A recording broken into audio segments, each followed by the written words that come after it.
Boa noite, tudo bem? Vamos começar então a nossa masterclass, né? A nossa aula sobre práticas baseadas em evidências, né? Especificamente aqui na área do autismo, tanto para criança quanto para adolescente, adultos, enfim, para o autismo ao longo da vida, né? Independente da idade, a gente precisa saber o que que a gente está fazendo, por que que a gente está fazendo, por onde é que nós começamos, então. Principalmente quando nós somos recém-formados, né? Que a gente fica sempre na dúvida no que investe, em quais cursos fazemos, enfim, quais caminhos percorrer aí ao longo dessa jornada, né, profissional.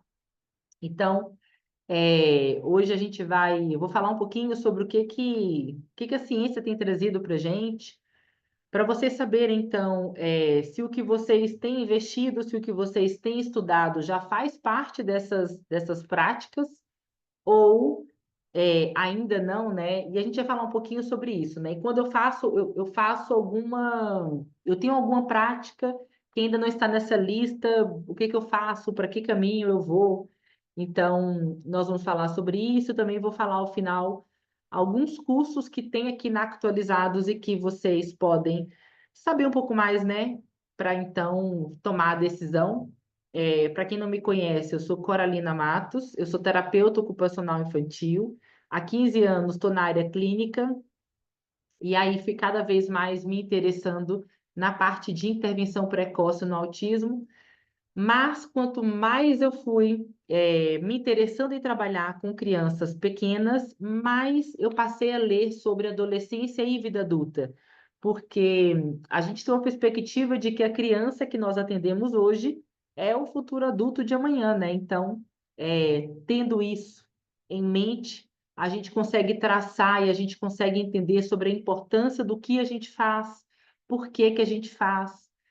Então, eu leio aí sobre todas as faixas etárias. Então, hoje a gente vai falar, né? Fui convidada pela Maria, pela Lorena, para que a gente pudesse, então, ter essa aula e falar sobre esse tema, que é um tema importante, que vira e mexe, a gente está diante de algumas questões como rol taxativo, entre outras tantas questões que vêm questionar um pouco das práticas e das nossas atuações clínicas, e é muito importante que a gente saiba que o que a gente tem feito é ou não uma prática baseada em evidência, e principalmente eu já quero deixar aqui um alerta. É muito importante que na hora que a gente vai fazer o nosso relatório, que a gente inclua uma evidência científica ali no nosso relatório, para que quem receba do outro lado, seja um médico, seja a equipe, seja um juiz, né, no caso das famílias que judicializam, eles precisam saber que nós estamos seguras do que estamos fazendo, por que estamos fazendo, enfim. Então, o que que são, né? O que que é, afinal de contas, essas práticas baseadas em evidências? A gente encontra muito hoje em dia a sigla, né, do PBE, que é justamente isso, práticas baseadas em evidência. Então, as práticas baseadas em evidência é a tomada de decisão, né, que o profissional, que o pesquisador toma consciente, baseada em evidências que foram comprovadas, né? Cientificamente comprovadas. Então, ao escolher uma metodologia, ao escolher uma determinada abordagem, uma determinada técnica para aplicar com determinado paciente, eu então vou priorizar, né, práticas que têm evidências científicas.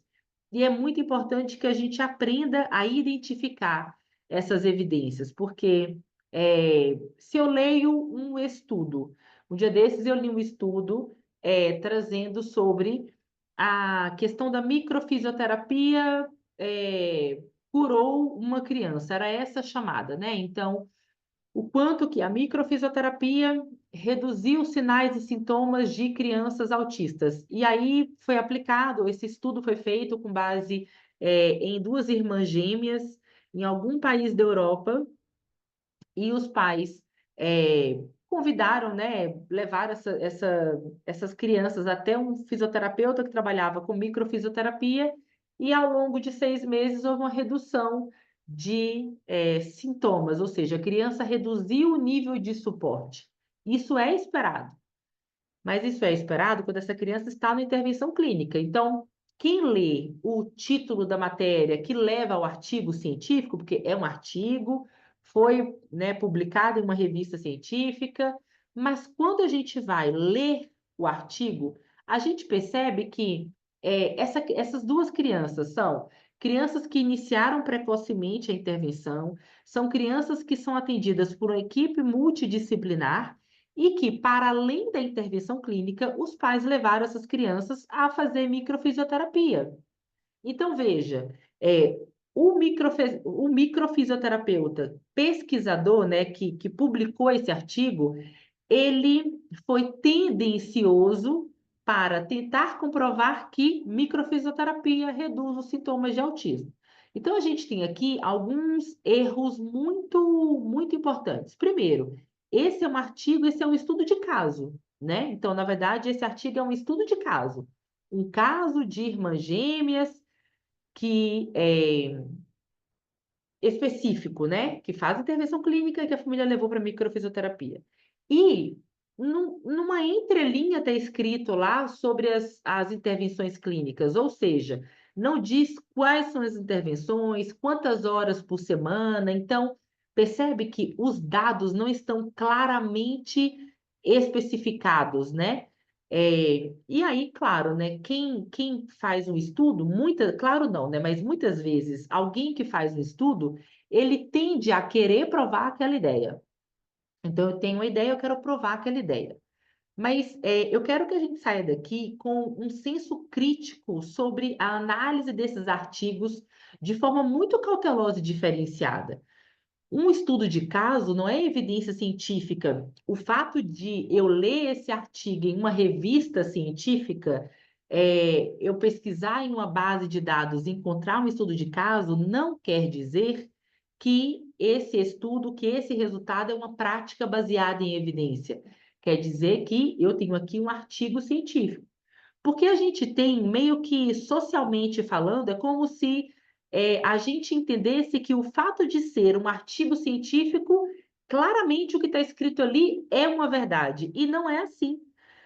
Há 30 anos atrás, um cientista publicou um artigo científico em uma das maiores revistas dos Estados Unidos, afirmando que vacinas provocavam o estudo. Em poucos dias depois, outros grupos de cientistas criticaram esse estudo, esse artigo foi retirado dessa revista, foi retirado do ar, porém, o estrago já estava feito. Até hoje, quantas famílias acreditam que o fato de ter dado vacina para criança pode ter provocado, né, pode ter ocasionado ali, feito surgir o autismo naquela criança? Então, a gente tem que ter muita responsabilidade ao publicar algo e a gente precisa ter muita responsabilidade ao ler um artigo científico. Então, prática baseada em evidência não quer dizer que se eu tenho um artigo científico, o que está escrito aqui é uma verdade. Não é assim que funciona, tá? Então, a gente vai entender um pouquinho mais sobre isso. Alguns autores consideram que a prática baseada em evidência é a tomada de decisão que, além de terem evidências científicas, também são apoiadas pelas características e preferências do paciente. Ou seja, esse olhar humanizado, né, é a adequação do que eu encontro enquanto evidência científica e o que eu preciso ofertar de forma individualizada para aquela criança. Então, trazendo isso para o contexto do autismo, as práticas baseadas em evidência garantem resultados eficazes, ou seja, quando eu quero fazer uma revisão, o que eu vou fazer? Eu vou pesquisar termos como autismo, intervenção precoce, clínica, criança pequena, enfim, eu vou pegar alguns termos, eu vou pesquisar todos os artigos em um período de tempo. E foi justamente isso que um dos principais materiais que nós vamos utilizar hoje fez, para que a gente possa analisar mais de uma resposta, mais de um artigo, para daí a gente ter práticas baseadas em evidências. Segundo ponto, ética na aplicação da intervenção.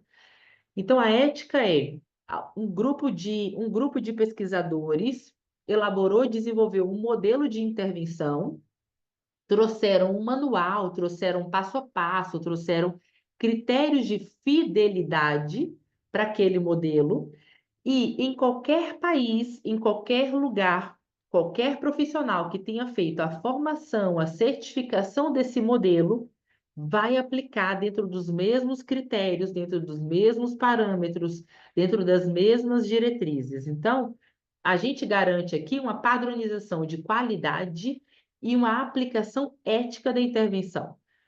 Eu não posso pegar, por exemplo, o modelo Denver de intervenção precoce e modificar alguns itens porque eu acho, porque dentro da minha realidade, porque determinada criança precisou que eu modificasse. Então, veja, é uma criança que tem muito comportamento inadequado. Então, eu não vou fazer gestão como manda o manual, porque essa criança é um caso à parte. Não dá.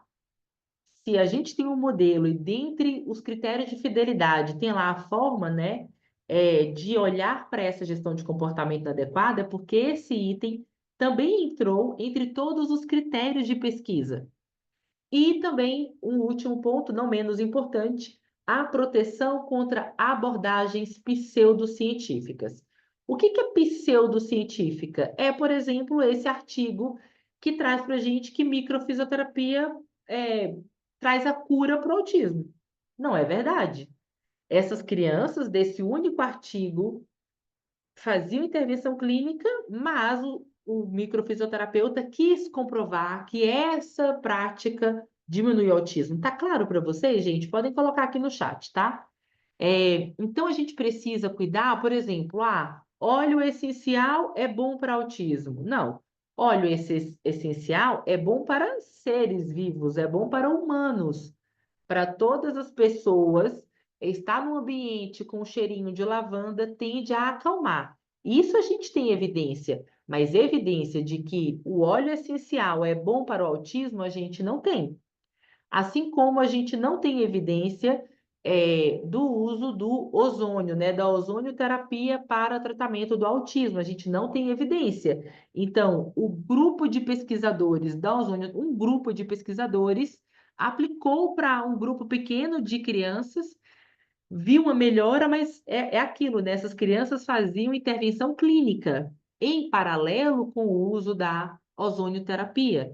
Então, são muitos, né? E aí a gente vai vendo várias matérias e reportagens criticando, trazendo dados, trazendo um contraponto para que a gente possa, então, entender. Então, a gente vai ver que Cora, e aquelas práticas que não estão na lista, né? Nós temos uma lista de 28 práticas baseadas em evidências. E aquelas terapias, aquelas intervenções, aquelas metodologias que não estão nessa lista?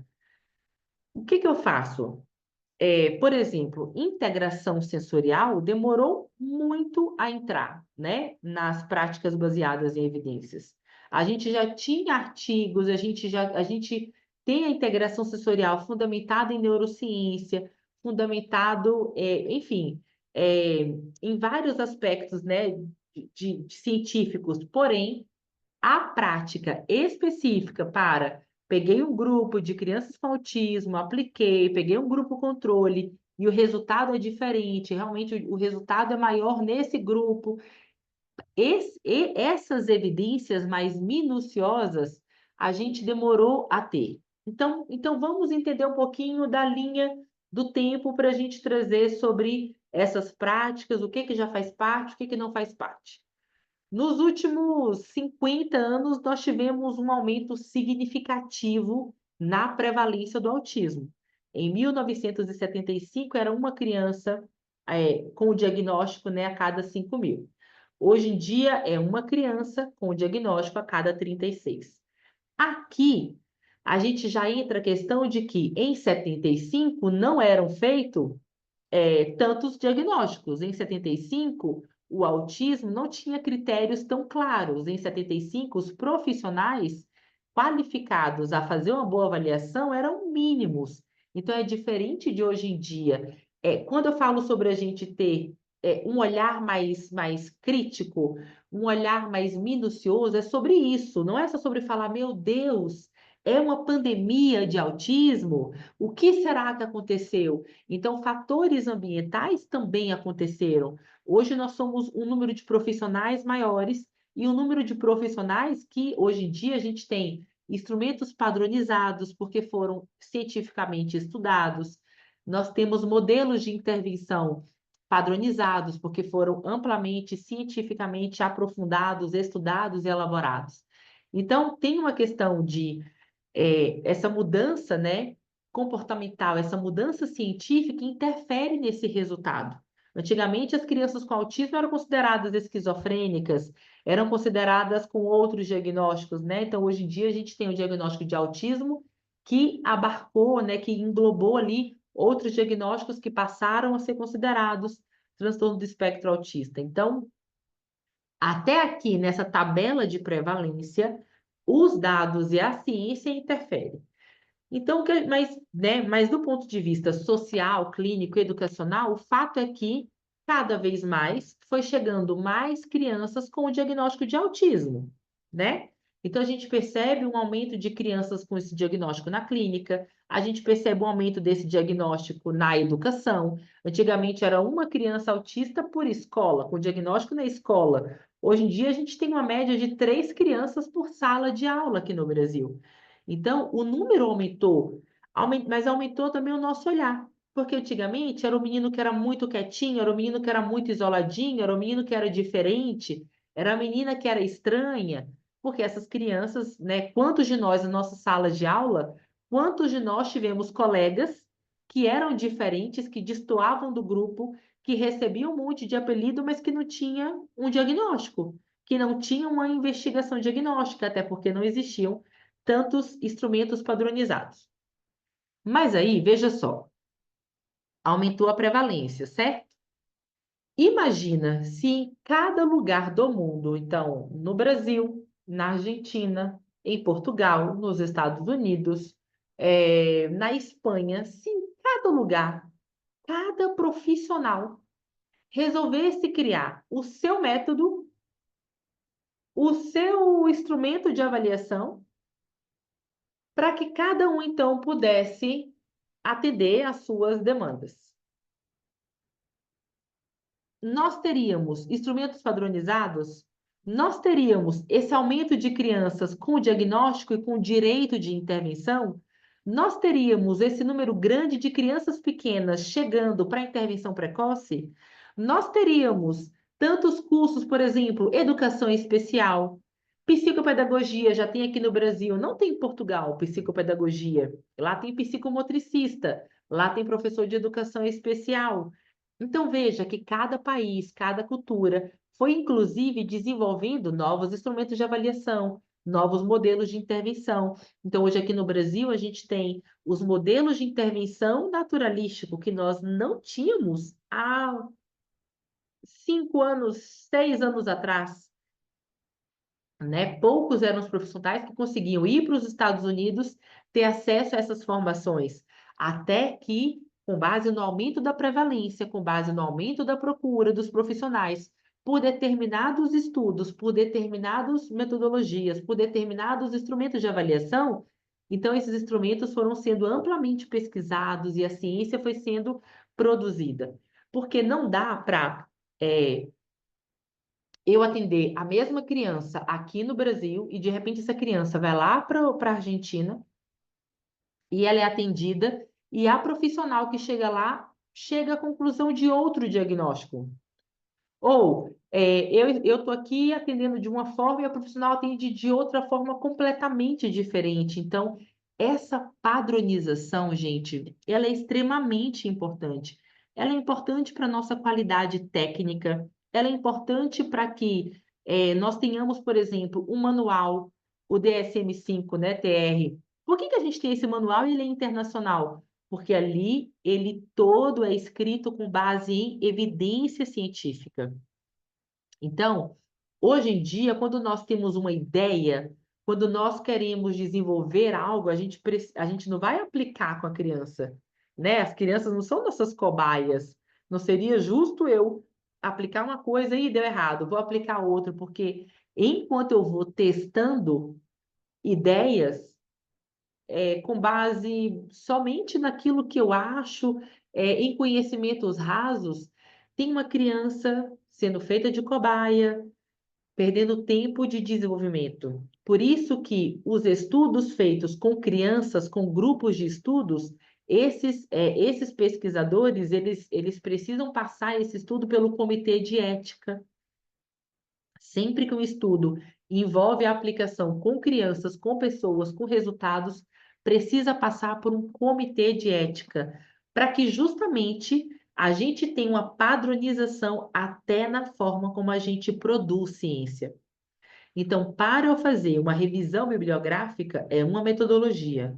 Para eu fazer um estudo robusto, com grupo controle, com grupo de pesquisa, enfim, existe uma padronização, existem critérios científicos para garantir que esse estudo ele é qualificado, que esse estudo ele é, de fato, ele é um estudo que tem qualidade e que esse resultado ele pode ser considerado pelos comitês científicos.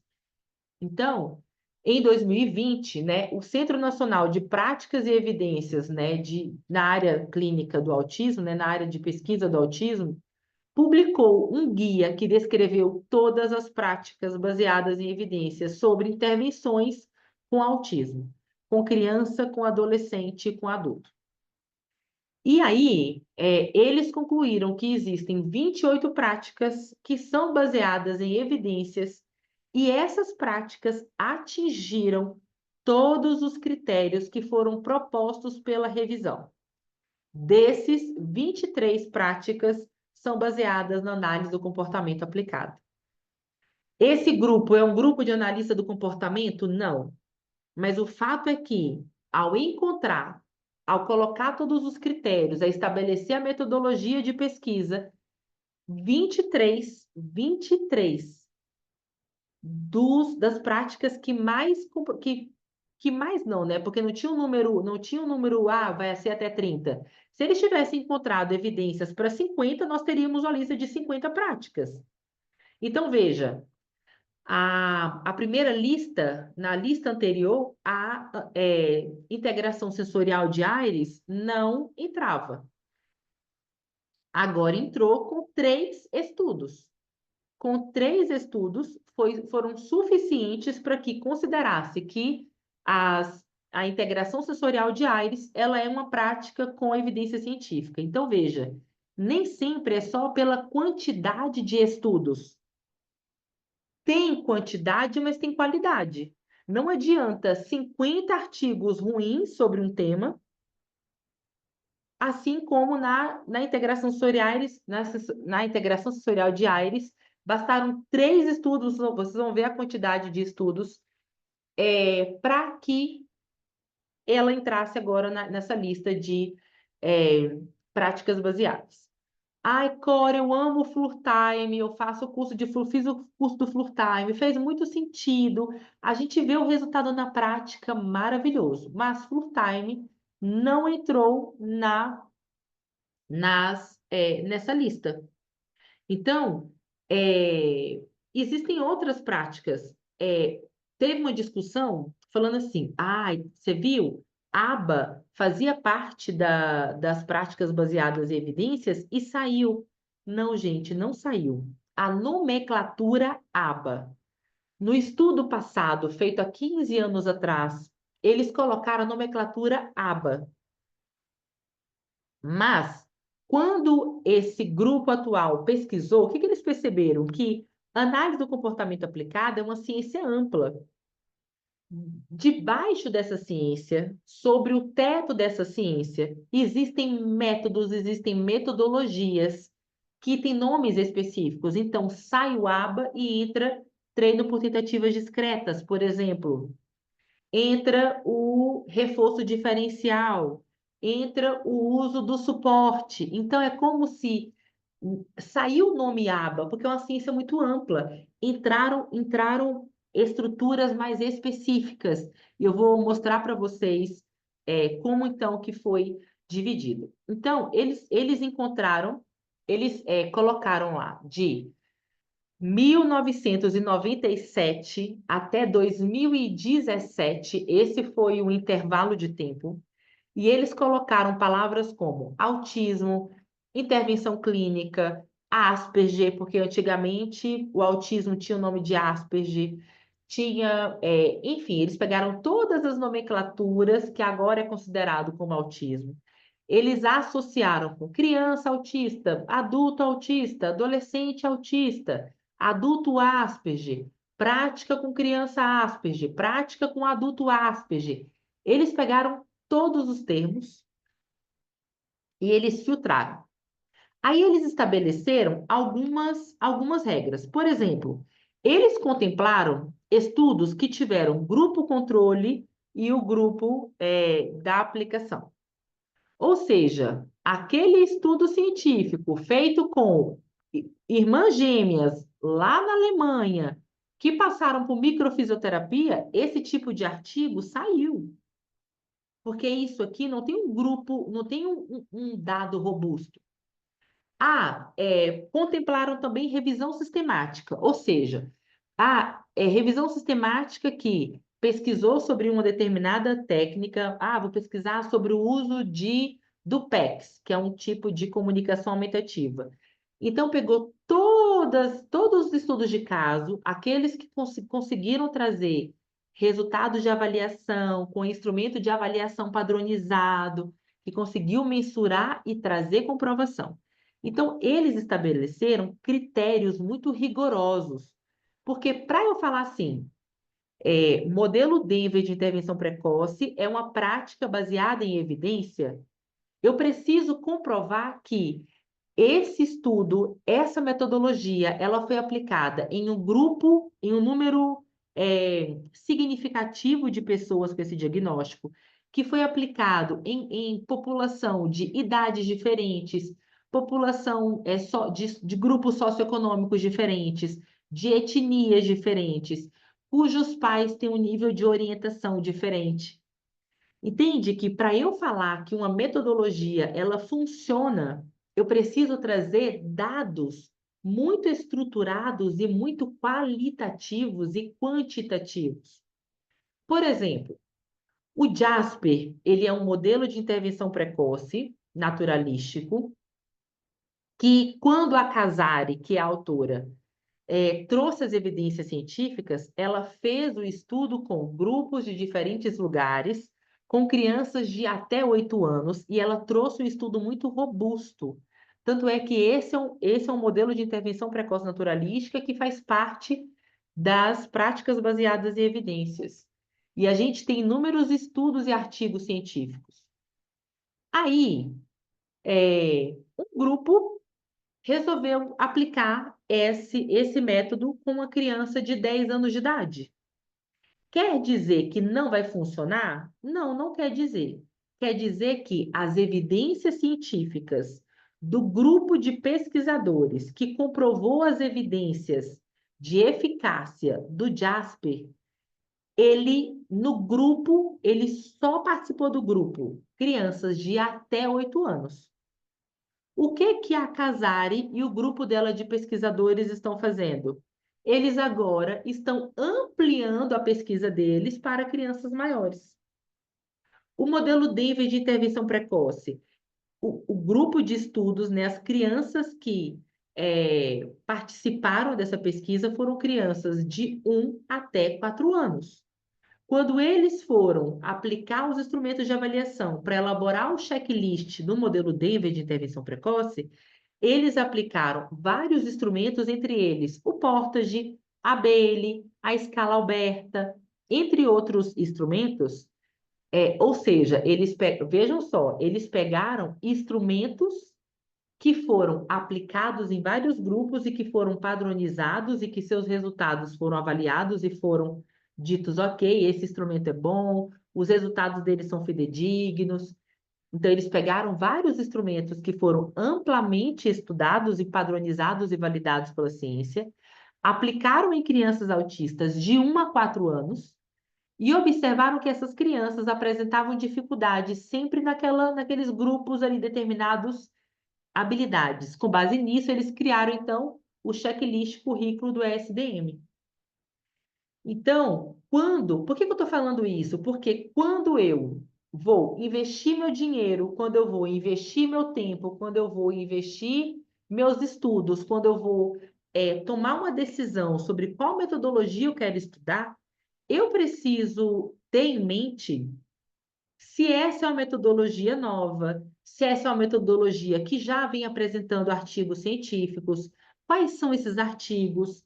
Tem pelo menos um artigo ou dois, né? Dois ou mais artigos com grupos grandes de criança, com 200 crianças, 500 crianças, 1.000 crianças. Porque a gente vê, por exemplo, o modelo Denver, em um estudo foram aplicados em 1.800 crianças. Então, esse grupo, eles observaram que existia dois grupos de intervenção. Primeiro grupo, os modelos abrangentes de tratamento, e aqui entra o modelo Denver de intervenção precoce, por exemplo, que é um modelo que visa ensinar um grupo de habilidades abrangentes de mais de um domínio. Então, são práticas projetadas para alcançar um amplo aprendizado e que esses resultados vão sendo mensurados e acompanhados ao longo de um período ali da vida desse aprendiz ou dessa criança. Do outro lado, eles perceberam que existem práticas de intervenção focada, ou seja, práticas para ensinar uma única habilidade ou um único objetivo. Aí aqui entra o PECS, aqui entra comunicação aumentativa, aqui entra modelagem, aqui entra o reforço diferencial, que é uma estratégia para a gente ensinar uma ação ou uma habilidade, né? Então, por exemplo, eu subo o suporte, eu dou a modelagem para que a criança aprenda uma nova ação. Então, eu vou falar para a criança, eu vou jogar a bolinha. Ah, eu vou jogar a bolinha. Joguei a bolinha. Essa modelagem que a gente vê em todos os modelos de intervenção precoce naturalístico, a modelagem é uma prática baseada em evidência. Eles perceberam que em todos os artigos científicos que atenderam os critérios rigorosos deles, que usavam a modelagem para ensinar a criança, tinham bons resultados. Então, a modelagem entrou. Outra coisa que entrou yoga. Por quê? Porque tiveram estudos, um grupo de praticantes, né, de professores, instrutores de yoga, conseguiu comprovar que a yoga trouxe resultado. Como? Eles pegaram um grupo grande de crianças, adolescentes e adultos autistas que faziam intervenção, e receberam yoga, e outro grupo dessas pessoas que faziam intervenção e que não receberam yoga.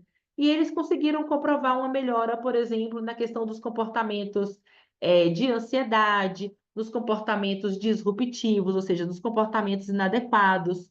Então, tudo que a gente vai ver aqui na nossa lista de práticas baseadas em evidência são práticas que tiveram estudos com um grupo, com uma quantidade de pessoas significativo, que os resultados atenderam a critérios minuciosos.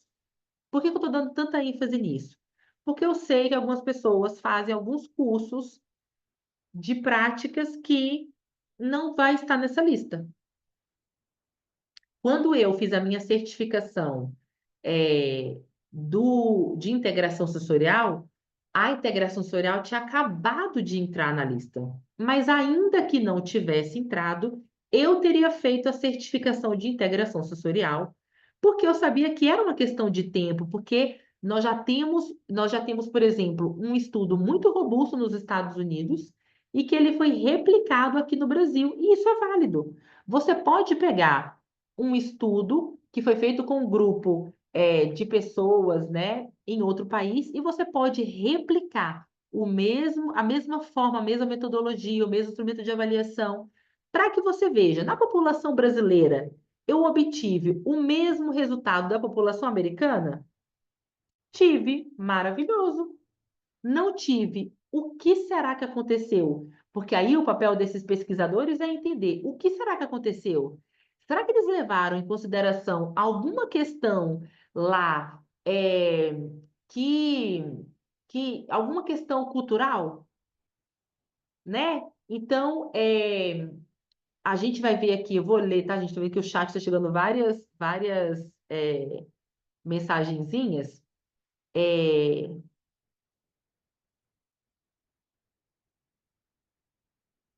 peraí, deixa eu ver se eu consigo bloquear aqui a aluna. Foi resolvido, gente? Porque aqui não aparece mais. Sí, sí, sí, ok. Tá bom, perfeito. Então, joia. Então, aquilo que não entrou, poxa, Cora, mas eu tenho feito, ou chegou, por exemplo, chegou aqui no Brasil um método, eu vou evitar falar nomes, né? Chegou aqui no Brasil um método que é um método que tem um nome curtinho. O que que eles fizeram? Falaram que, olha, no nosso metodologia, a criança chega, ela é atendida por um fisioterapeuta, por um terapeuta ocupacional, por um psicólogo e por uma fonoaudióloga. Aí, o terapeuta ocupacional vai aplicar integração sensorial, o fisioterapeuta vai aplicar Bobat, o fonoaudiólogo vai aplicar Prompt e o psicólogo vai aplicar análise do comportamento aplicada. E eles afirmam que a metodologia deles tem evidência científica. Mas percebe que não é o fato de eu inventar um nome e o meu método tem evidência científica. O fato é que eles pegaram 4 profissionais, 4 especialidades. Nessas 4 especialidades, eles pegaram as abordagens que têm evidência para cada uma delas, juntou e criou um nome tipo método Coralina, método IFCORA. Entende? Então a gente precisa ter senso crítico, porque aí eu vejo pessoas gastando um dinheiro muito grande em uma determinada metodologia que a gente não tem um artigo científico sobre esse método. O que que eles fazem quando a gente pede a evidência científica? Eles mandam para você um pacote com evidência científica de integração sensorial, evidência científica sobre análise do comportamento, evidência científica sobre cada especialidade. Então, é um pouco óbvio que isso funcionaria, né? Mas a gente percebe que, do ponto de vista ético, e a gente vai falar sobre ética já já, do ponto de vista ético, não é o correto. Então, quais são as características? O que que é um estudo robusto, né? Que a gente vê tanto falando. O que que é um estudo robusto? Então, é um estudo que tem a metodologia bem definida, ou seja, uso de técnicas científicas claras e replicáveis. Então, aquilo que eu consegui fazer aqui a Lorena vai conseguir replicar na Argentina, porque a minha metodologia está muito clara.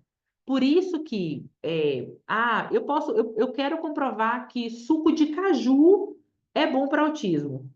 E aí eu vou conseguir comprovar porque aqui na minha cidade, eu moro na Bahia. Na Bahia a gente consome muito caju. Todo mundo aqui, todas as casas, na hora do almoço, tem suco de caju. E eu posso trazer evidência científica, eu posso pegar aqui na minha clínica um grupo de 10 crianças, eu posso pegar um grupo de 50 crianças aqui na clínica e trazer, perguntar quantas vezes toma suco de caju, se é concentrado, se é fraco, com açúcar, sem açúcar, quantas vezes, quantos cajus usa por litro. E eu posso aplicar, escolher um instrumento de avaliação. Ah, vou escolher o Portas, vou escolher a Bailey. Bailey padrão ouro. Eu vou aplicar a Bailey nesse grupo de 50 crianças. Eu só trabalho com intervenção precoce, ou seja, eu tenho crianças aqui de 1 a 5 anos, eu tenho 50 crianças. Eu vou aplicar a Bailey ao longo desses 6 meses, acompanhando o quanto de suco de caju cada família ofertou para aquela criança, para aquela, né? Eu vou reaplicar a Bailey depois de 3 meses, depois de 6 meses, e eu vou trazer evidência científica de que, tomando suco de caju, crianças tiveram um ganho de X% na Bailey. Percebe? O que eu quero trazer aqui para vocês, gente, é senso crítico. Na hora de ler um artigo científico, vocês têm que entender qual foi a metodologia utilizada. Porque se eu entregar esse artigo para vocês, vão pensar, nossa, a Coralina é conhecida, ela trabalha com intervenção precoce há muito tempo, entende? Só que não é sobre isso, é sobre vocês lerem aquilo que eu produzi. É sobre vocês lerem e falar, a Coralina deu suco de caju para um grupo de 50 crianças. O outro grupo, ela não tomou suco de caju, ficou sem tomar suco de caju por 6 meses. Quais foram os resultados obtidos? Do lado de cá, gente, da mesma forma que em todas as áreas a gente encontra pessoas com diferentes níveis de caráter, né? Qualidade de caráter, do ponto de vista científico, isso também acontece. Então, eu estou trazendo esse exemplo do suco de caju para vocês falarem assim, nossa, nada a ver. Não, é isso que fazem. Quando eu trago que microfisioterapia cura o autismo, porque eu apliquei em 2 crianças que tiveram resultado, eu estou omitindo que essas crianças fazem intervenção clínica. Eu estou omitindo quantas horas de intervenção essas crianças fazem. Eu estou omitindo qual é o grau de orientação desses pais. Então, a gente precisa ter senso crítico. Pegou um artigo? Ah, eu não sei ler artigo. Ótimo. Agora você sabe. Pegou o artigo? Veja a metodologia e a conclusão. Eu sempre começo por essa parte. Depois eu vou ver como é que foi o grupo controle, eu vou ver as outras questões. Então, primeiro ponto. Metodologia bem definida. Segundo ponto, amostra adequada, ou seja, um número suficiente de participantes para garantir a relevância estatística.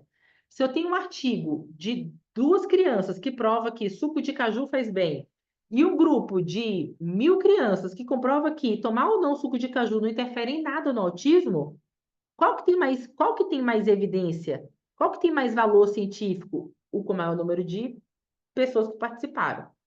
Diversidade que permita a generalização dos resultados. Então, por exemplo, diversidade de idade, de grupos sociais, de base étnica. Por exemplo, o que é a crítica aos instrumentos de avaliação? Por que a gente tem tido, nos últimos 5 anos, tantas críticas a todos os instrumentos de é, rastreio diagnóstico? Porque os instrumentos foram feitos com base em dados, né, de já passados, e todos eles são mais sensíveis a pegar nível de autismo 2 e 3 e em meninos do que em meninas. O que a gente tem visto? Um número grande de mulheres recebendo diagnóstico de autismo na vida adulta. Opa! Como que a gente então passou a ser crítico? Alguém começou a pesquisar a quantidade de mulheres com o diagnóstico de autismo, trouxe evidência científica, e isso trouxe para quem está aqui estudando e lendo, trouxe um alerta de que os nossos instrumentos, então, estão falhando. E a gente tem poucos instrumentos padrão ouro, né? Então, a gente precisa entender que alguns testes de rastreio, nada nunca vai substituir o nosso raciocínio clínico. No DSM-5, o diagnóstico do TOD está sendo questionado. Então, no DSM-6, alguns cientistas já afirmam que o TOD não entra como um diagnóstico para o DSM-6. Se isso vai acontecer ou não, são as evidências científicas que vão confirmar. Então, é muito importante que a gente entenda que tem gente que faz um curso, aprende uma metodologia, uma ciência e casa com aquilo.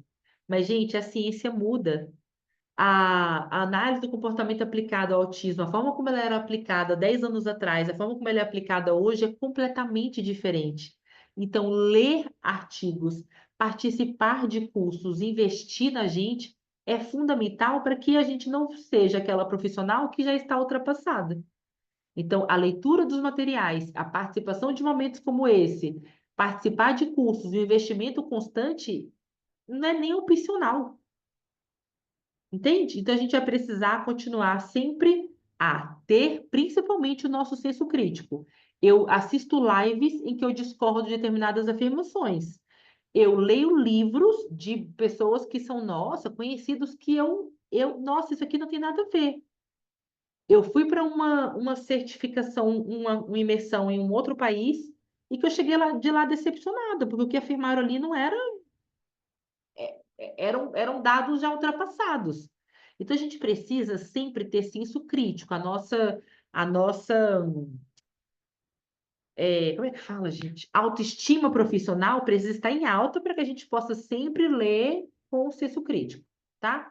Então, a revisão por pares, né, é um processo em que mais de um especialista vai analisar os resultados para que possa ver a relevância científica, garantir que as metodologias e as conclusões, de fato, fazem sentido com os resultados que foram apresentados e evitar erros e vieses. Vieses é isso que eu quero, por exemplo, eu quero provar que suco de caju é bom. Eu vou enviesar o estudo para o meu lado. Eu vou enviesar o estudo para que ele comprove aquilo que eu quero comprovar, tá? Então, bora lá. Quais são, então, essas práticas baseadas em evidências, né? Então, eu peguei, eu vou colocar aqui para vocês já já no chat, no final da aula, eu vou colocar o PDF, tá? Desse instrumento, desse guia completo, porque assim vocês vão conseguir ver a metodologia, como é que foi feito, quais foram os critérios, tá bom? Então, eu vou passar isso para vocês já já aqui no, no chat. Então, bora lá. Intervenção baseada no antecedente, ou seja, antecedente, consequência, no total, né? Veja, ó, no total, foram 49 artigos considerados. Comunicação aumentativa alternativa, 44 artigos científicos trazendo evidências, e a gente ainda tem fonoaudiólogo que fala que tem que esperar para entrar com comunicação aumentativa. Momento comportamental, ou seja, a organização das expectativas do comportamento, né? Que a gente vai trazendo ali atividades de mais esforço e atividades de menos esforço. TCC, terapia cognitivo-comportamental, 50 artigos. Reforço diferencial de comportamento alternativo ou incompatível outro, né? Que é o DR, para quem é analista do comportamento. 58 artigos científicos. Está vendo que a palavra aba saiu, mas reforço diferencial é uma. Lembra que eu acabei de falar que eles encontraram métodos, modelos e encontraram ações específicas. Esse aqui é uma ação específica que faz parte do ensino estruturado, que faz parte da análise do comportamento aplicada.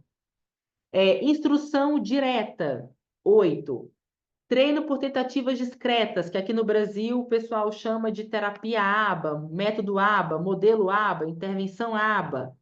38 artigos, né, estudos. Exercício e movimento, olha aqui. Atividades motoras, gente.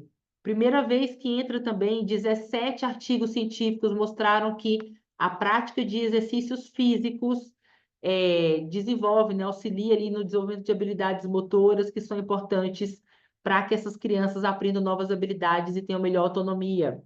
Extinção, quando a gente faz gestão de comportamento adequada para extinguir comportamentos inadequados.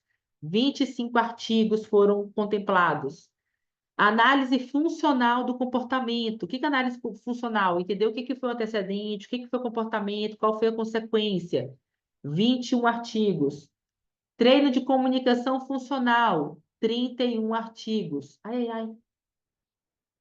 Ih, passou demais. Pronto. Instrução direta, 8 artigos. Ah, já passei por isso aqui, né? Tentativa discreta, 38. Extinção, 25. Análise funcional, 21. Treino de comunicação, 31. Modelação. Gente, modelação sou eu. Fazer a demonstração para a criança e depois pedir que a criança faça essa criança. Ou seja, né, tá aqui comprovado, quando a gente faz a modelagem antes de dar a demanda, facilita o aprendizado por parte da criança, do adulto, do adolescente. Intervenções naturalísticas, 75 artigos. E aqui entram os modelos de intervenção, tá? Jasper, modelo Denver, Impact e todos, PRT e todos os outros modelos de intervenção, entra aqui. Intervenções implementadas pelos pais, 55, ou seja, prática baseada na família, modelo centrado na família, treinar os pais para que eles possam, né, enriquecer o ambiente, para que eles possam promover ensino e comprovaram também que, além do aprendizado de habilidades, que a implementação, a intervenção implementada pelos pais diminui comportamentos inadequados, 55 artigos. Instrução e intervenção baseada nos pares, 44. Ou seja, grupinhos de habilidades sociais. Vai fazer uma orientação de uma modificação de comportamento? Vá na escola da criança e passe orientação para os pais. Dicas verbal, gestual, física, 140 artigos de que o uso do prompt, né, ou de dicas, traz o aprendizado. Reforçamento, 106. Interrupção de resposta, redirecionamento, 29. Automonitoramento, isso aqui é utilizado muito com adultos e adolescentes, 26. Intervenção mediada por música, não sei se tem musicoterapeuta aqui, 7 artigos, mas já entrou na lista. Integração sensorial, 3 artigos, 3 artigos e foram suficientes. Narrativa social, ou seja, historinha social, que a gente conta, né, da antecipação para a criança, 21 artigos. Treino de habilidades sociais, 74. Análise de tarefas, 13. Instrução e intervenções com tecnologia assistiva, seja tablet, seja o uso de adaptações no ambiente, enfim, 40 artigos. Atraso do tempo, 31. Videomodelação, 97. Da criança ver o vídeo e, na sequência, solicitar que ela faça igual. Suporte visual, 65. Então, essa é a nossa lista de práticas baseadas em evidências. Eu vou compartilhar o PDF desse guia, né, traduzido para o português, aqui no chat já já para vocês, tá? Para que vocês tenham essa lista, para que vocês vejam tudo que entrou, por que entrou e, enfim, as conclusões que eles chegaram. Aí, eu recebo a pergunta assim, Cora, e eu trabalho com criança pequena, eu trabalho com adolescentes, eu trabalho com pais, eu quero trabalhar com orientação de família, o que que eu faço? Eu estou aqui a convite da Actualizados, foi através deles que eu fiz a minha formação no ESDM, né, no modelo DEMV de intervenção precoce, é através deles que eu vou fazer o Jasper, enfim, entre outros cursos, e eles que eu sempre recomendo, né, para os meus alunos, meus seguidores e para os profissionais aqui do Instituto também, todo mundo faz, né, faz e fizeram e os cursos com eles. Então, eu quis trazer aqui alguns cursos que têm tradução para o português, tá, gente? Então, eu fiz o meu curso do SDM por eles são da Argentina, mas tem uma tradução simultânea. Você aperta o botãozinho, né? O pessoal ensina e sai para a gente a voz em português, sai para a gente a voz do tradutor. Então, é muito, muito, muito legal. Primeiro deles, a EIDOS 2.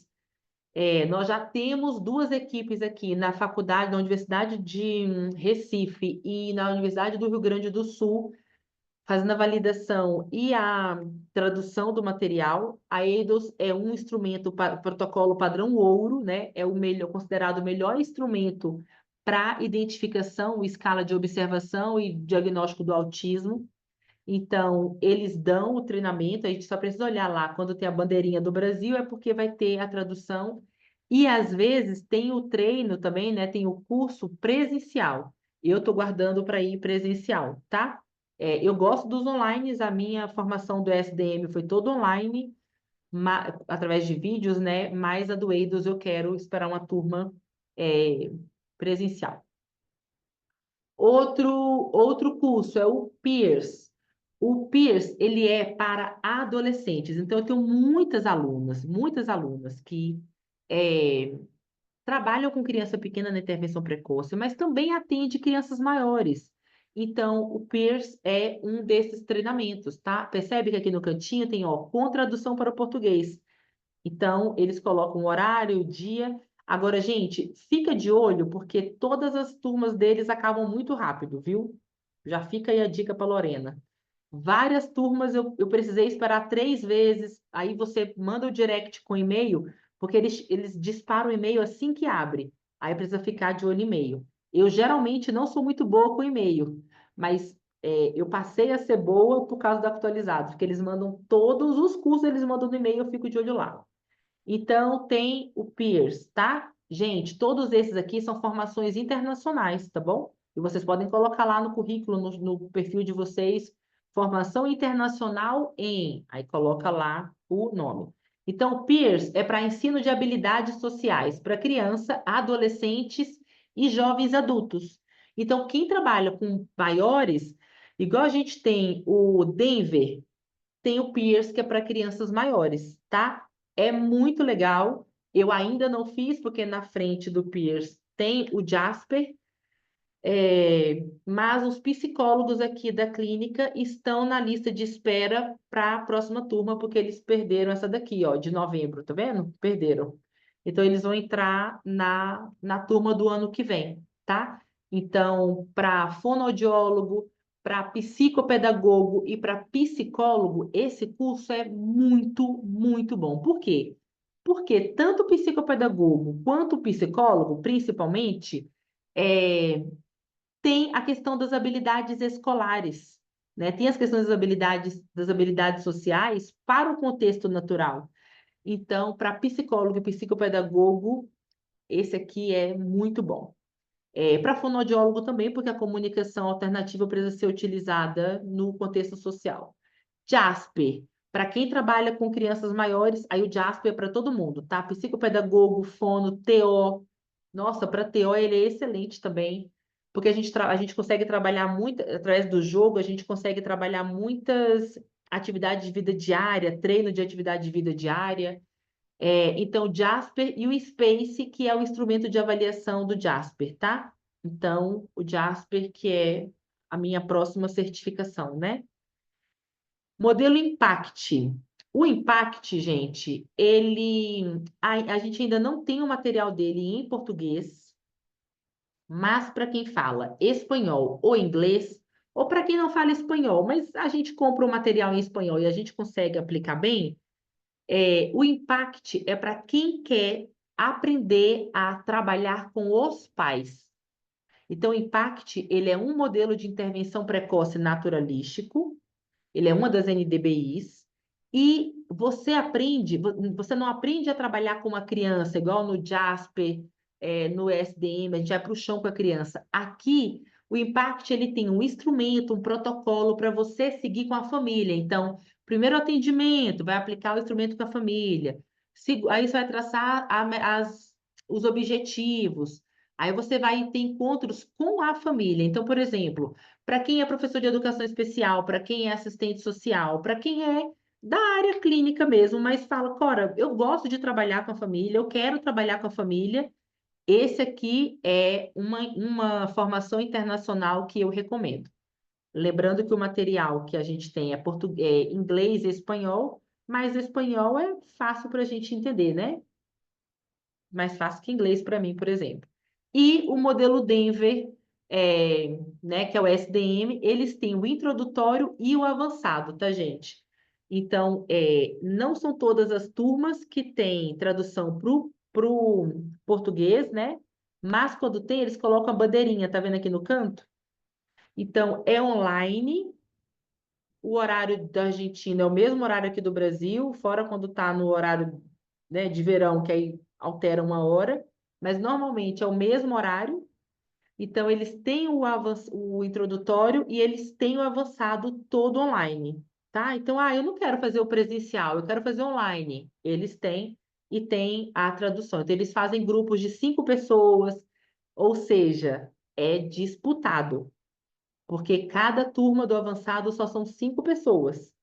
Então, precisa colocar lá o e-mail no direct deles para que eles incluam seu e-mail no newsletter deles para poder você ficar recebendo os avisos, tá?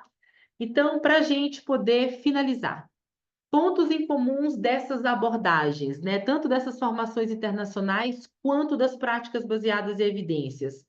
Todos eles, quando a gente vai ler os artigos científicos, a gente percebe que todos eles falam sobre individualização. Tem que avaliar cada criança, tem que planejar para cada criança. Quem me conhece já sabe que isso aqui eu falo igual uma radiola arranhada, velho.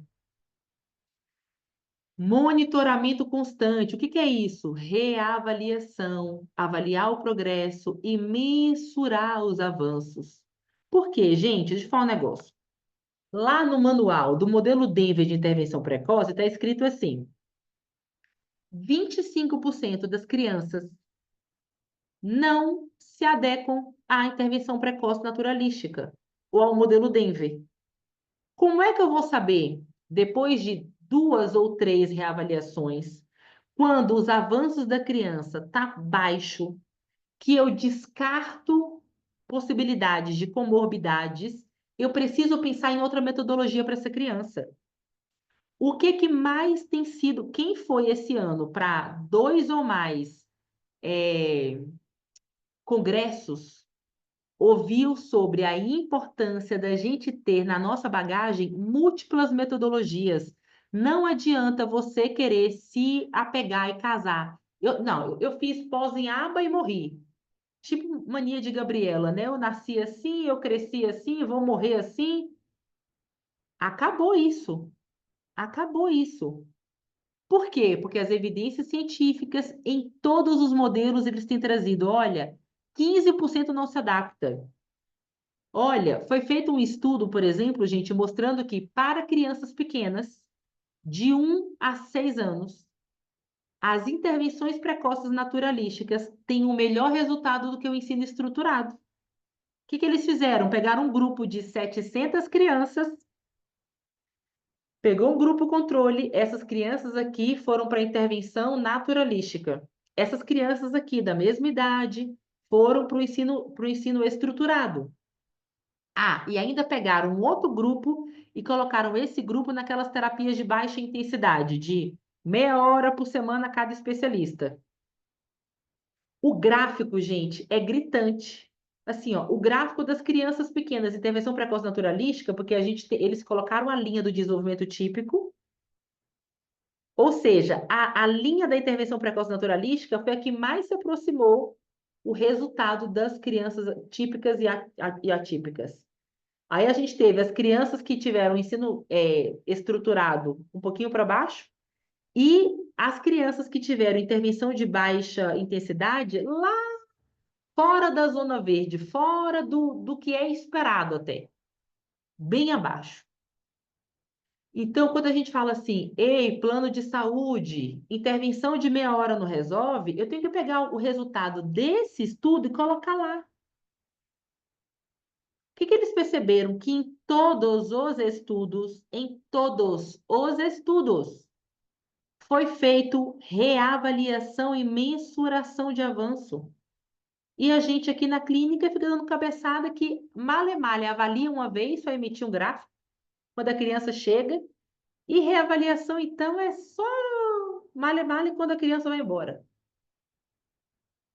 Então a gente precisa modificar isso, porque a ciência está trazendo que, olha aqui, envolvimento da família.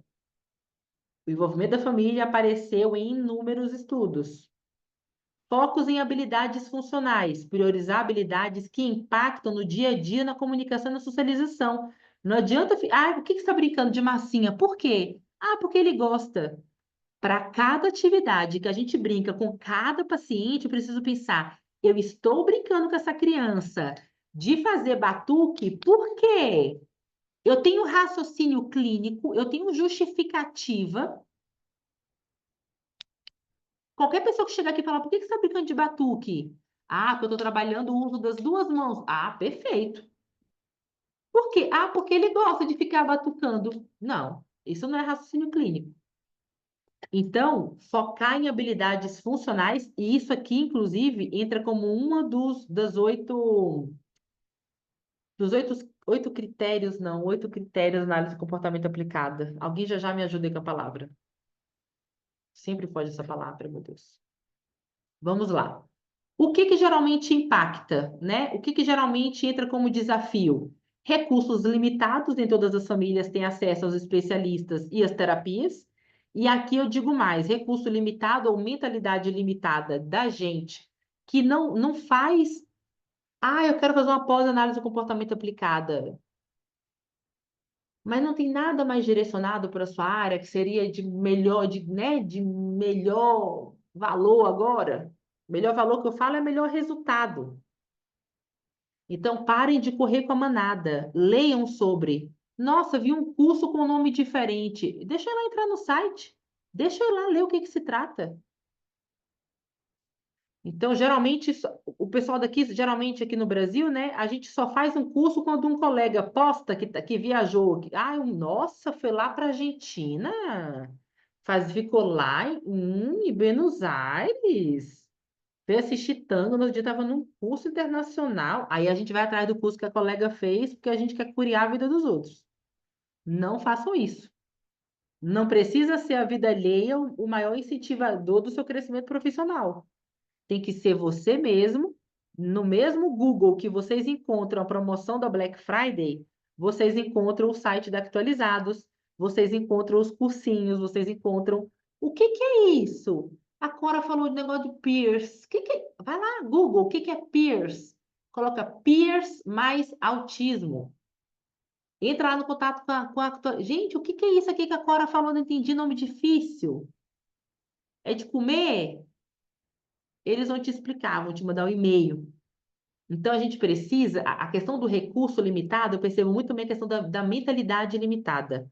Ai, mas é na Argentina, eu não vou. Nem foi lá para descobrir que tem turma com tradução para português simultânea e já está aí falando que não consegue. Segunda barreira, cultural. Nem sempre há aceitação de abordagens científicas. E aí, quando eu fiz o modelo DENV de intervenção precoce e que eu cheguei aqui, né, enfim, a gente usou nossas redes sociais para falar só sobre isso. Eduquem a população de vocês, eduquem o público de vocês. Vai viajar, fez um curso, tira foto, tira print, coloca informação, posta o certificado, porque a barreira cultural é sobre os médicos às vezes não sabem do que se trata, compartilha com eles. Até hoje a gente estava aqui sem saber também o que era um monte de coisa. Terceira questão, a adaptação ao perfil da criança. Cada caso exige flexibilidade do terapeuta. Não é a criança quem tem que entender a regra, não é a família quem tem que entender. A gente precisa aprender estratégias que nos auxiliem para que a gente consiga adaptar a intervenção para cada criança. Quais estratégias podem ajudar? Investir na capacitação de professores e cuidadores. E eu vejo poucos terapeutas infantis fazendo isso daqui.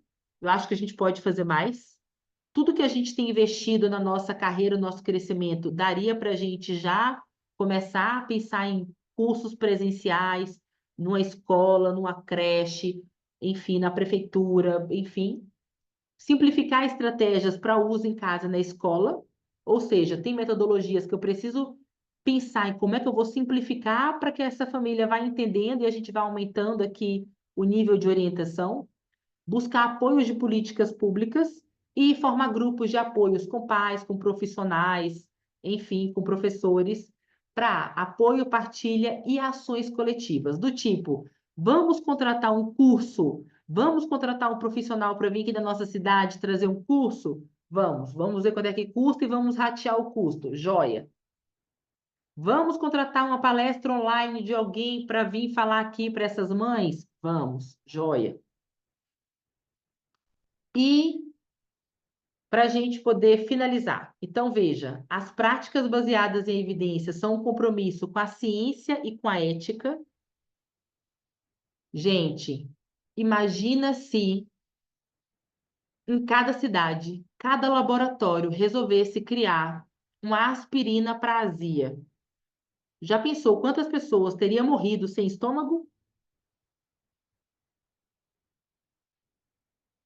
Sabe quantas crianças passaram anos trancadas dentro de casa, trancadas dentro de clínicas, trancadas dentro de manicômio?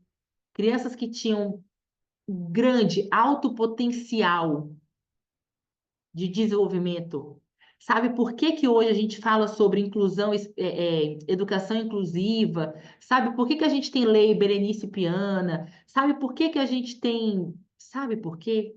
Porque alguém lá atrás resolveu olhar para essas crianças com deficiência e resolveu aplicar com elas o que já vinha sido trazido pela ciência. Por exemplo, análise do comportamento aplicada era uma filosofia. Skinner filosofava. Depois, a análise do comportamento, antes dela ser aplicada, ela passou a ser análise do comportamento experimental. E fizeram muitos experimentos com ratos e coelhos. Muitos bichinhos morreram. Muitos bichinhos passaram fome. Muitos bichinhos levaram um choquinho. Para que tivesse evidência científica e para que um cara falasse assim: eu vou aplicar ensino estruturado para ensinar a cor azul. E eu vou dar um reforço para essa criança quando ela acertar. Então, aquilo que a gente critica hoje foi a porta de abertura para que hoje a gente tivesse instrumentos de avaliação, protocolos de estrutura clínica. Então, as nossas crianças hoje indo para a escola, indo para o parque, indo para o shopping, indo para a Disney, passeando de férias, elas estão na sociedade porque um grupo de cientistas resolveu, em determinada época, aplicar, estudar e comprovar a evidência. Senão, as nossas crianças, incluindo a minha filha e o meu marido, hoje estariam em uma clínica, estariam passando por lobotomia. Lobotomia também foi resultado de ciência. Graças a Deus, alguém chegou lá com coragem e falou: Ei, isso não funciona. Não é esse o caminho. Então, a gente precisa passar a olhar para a ciência com bons olhos, a ler os artigos com o olhar de que eu estou lendo aqui para me antecipar. Há 2 anos atrás, chegou um cara chamado Hanley e ele trouxe: Ei, peguei todos os jovens e adultos que passaram por intervenção com análise do comportamento aplicada na década de 80 e 90 e estou aqui com um artigo científico provando que essas intervenções foram feitas com base no trauma. E agora o Hanley está trazendo 3 tipos de modelo que ainda a gente não tem, ainda não está nessa lista de prática baseada em evidência, mas que já tem número robusto de resultado. E sabe o que vai vir nos próximos anos para a gente? Por exemplo, a terapia tem que ser feita com a porta aberta, porque a criança tem que estar, são 3 letrinhas, happy, feliz, engajada e relaxada a tal forma que mesmo que a porta esteja aberta, ela não queira sair. Esse tem sido o meu estudo dos meus artigos científicos nos últimos 3 meses. É para a cabeça fazer assim, ó. Mas é o que a ciência está trazendo. Sai ensino estruturado, sai mesinha, entra a intervenção precoce naturalística, entra as letrinhas lá de feliz, engajado e relaxado. Então, a ciência, a ciência é desconfortável. A ciência boa, ela tira a gente da zona de conforto. Mas ou você já se antecipa e começa a buscar cursos e leituras e oportunidades, ou a gente vai ficar travado o resto da vida. Aqui algumas referências. Muito obrigada. Vou ver se tem perguntinha no chat e vou colocar o artigo. Peraí. Deixa eu só interromper aqui o compartilhamento. Vou ler aqui o chat e vou colocar o artigo. Deixa eu voltar aqui. Deixa eu voltar, tá, gente? Peraí.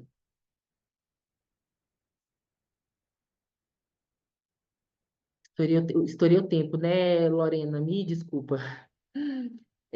Obrigada por participar.